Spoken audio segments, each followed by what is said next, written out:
Welcome back, everybody. Question 6 is about first ionization energy, first 12 elements. So you remember it's the energy to ionize, to liberate, to release the outermost shell electron. So remember when it has a fully filled S shell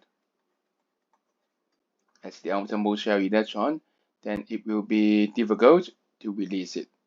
And or it has a halfly filled P shell or a fully filled P shell, also a little bit harder to release it to ionize the outermost shell electron. So the waveform is 2, 3, 3 higher at this point.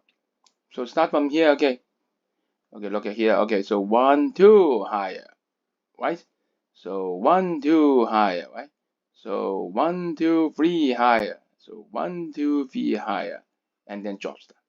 So the waveform A and B are correct, okay?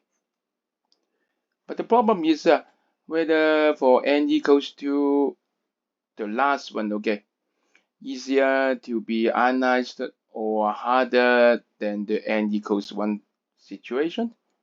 So think about it that they have a similar shielding effect, but when it goes to a higher shell, the outermost shell electron is far away from the nucleus, right? So this one, the ionization energy should be lower, far away, easier to be ionized, so it should go down. So this should be the result. Actually, if you join again, 1, 2, 1, 2, 3, 1, 2, 3, yeah, even lower for n equals 3. And this is the rhythm. Remember the chemistry you have learned, okay?